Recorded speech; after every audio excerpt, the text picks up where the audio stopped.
2008 से 2013 वाली असेंबली के हवाले से अगर हम गुफ्तगू करें तो उस वक्त पाकिस्तान पीपल्स पार्टी पीएमएलएन ने मिलकर इस इंतहाई आला दर्जे की लेजिस्लेशन की थी कि उसके हवाले से उस वक्त की जितनी भी सियासी कुव्वतें थीं अश कर उठी कि किस तरह से जमहूरी निजाम को उन्होंने मजबूत किया है और आगे आने वाली आमरीत के रस्ते बंद किए हैं। किस तरह की उस वक्त लेजिस्लेशन हो रही थी, क्वालिटी ऑफ डिबेट क्या थी, क्विकली हम आपको दिखाते हैं कि 2008 से 2013 के दरमियान होने वाली जो अहम कानून साजी है वो क्या क्या थी। 18वीं आईनी तरमीम मुतफिका तौर पर मंजूर की गई। 7वें एनएससी अवार्ड में सूबाई खुद मुख्तारी के हवाले से इस्लाहात की। जजेस की तकर्री के हवाले से 19वीं आईनी तरमीम मंजूर की। निगरान वजीर आजम और चीफ इलेक्शन कमिश्नर की तैनाती से मुतालिक 20वीं आईनी तरमीम मंजूर हुई।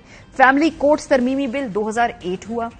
Anti money laundering bill 2009 pass हुआ। Benazir income support programme bill 2009। Islamabad High Court Act 2010। कौमी कमीशन बराए इंसानी हकूक बिल 2011। कौमी कमीशन बराए वकार निस्वां बिल 2012। कौमी इंसदादे दहशतगर्दी अथॉरिटी के कयाम का बिल 2013 और जो फाफिन की 2008 और 2013 की रिपोर्ट थी उसमें उन्होंने इस असेंबली की बेतहाशा तारीफ करते हुए कहा था कि the 5 years of 13th National Assembly achieved a legislative agenda that altered the country's governance structure by ensuring provincial autonomy and restoring the 1973 Constitution and promoted women's empowerment। ये थी जी उस पूरी असेंबली की के लबे लबाब जो सारे कॉन्स्टिट्यूशन के हवाले से जो लेजिस्लेशन हुई थी। फास्ट फॉरवर्ड ये 2022 से 2023, इसलिए मैं इसका कंपैरिजन कर रही हूं क्योंकि पीपल्स पार्टी पीएमएलएन अगेन कंसेंसस से कानून साजी कर रही हैं और इस मर्तबा जी क्या कानून साजी होती है, जो कोशिश की जाती है एटलीस्ट पुरतशद्दुद इंतहा पसंदी की रोकथाम का बिल 2023, ऑफिशियल सीक्रेट तरमीमी एक्ट 2023, इलेक्शन एक्ट तरमीमी बिल, कौमी एहतसाब तरमीमी act, supreme court judgments and orders bill, supreme court practice and procedure act, PEMRA तरमीमी बिल, तौहीन पार्लियामेंट बिल, कौमी कमीशन बराए अक़लियत bill, protection of journalist and media professional तरमीमी bill, national anti money laundering and counter finance and terrorism authority act और e safety bill और data protection bill जिसके ऊपर शदीद तहफ़्फ़ुज़ात हैं जितने भी डिजिटल मीडिया एक्टिविस्ट्स हैं तो उनके ये इसको पेश करने की कोशिश की गई, मंजूर करवाने की कोशिश की गई। अब के जो पार्लियामेंट है इसको कैसे याद रखेगी जितने भी पाकिस्तान के सियासी स्टेक होल्डर्स हैं जो पाकिस्तान की सियासत को ऑब्जर्व करते हैं। अहमद बिलाल महबूब साहब सरबराह पिलडेट हमारे साथ मौजूद हैं। बहुत शुक्रिया अहमद बिलाल साहब। 2008 और 13 की असेंबली के हवाले से मैंने बताया कि बहुत ही शानदार लेजिस्लेशन थी और उसकी बहुत सारे असरात हम भी देखते हैं कि आमरीत के बराह रास्त आने का रास्ता रोका और कई जगह हाथ पैर बांधे। सर इस असेंबली की जितनी लेजिस्लेशन और जिस तरीके से लेजिस्लेशन और जितनी हेस्टीली स्पीडीली जहां पे लोगों ने बिल्स पढ़े भी नहीं है, इसको कैसे आप एनालाइज करेंगे? बहुत शुक्रिया। देखिए मेरे ख्याल में 2008 से 13 की जो असेंबली थी यानी 13वीं असेंबली, उसमें बुनियादी बात यह थी कि वो एक आमरीत के दौर के बाद पहली आजाद असेंबली थी। अगरचे 2002 से 2008 तक एक असेंबली रही, 2002 से 2007 तक, लेकिन उसके ऊपर आमरीत के साए मौजूद थे। परवेज मुशर्रफ उसके काफी अरसे में उसके प्रेसिडेंट भी रहे उस जमाने में। तो उसके बाद ये 2008 की पहली असेंबली थी जो आजाद थी।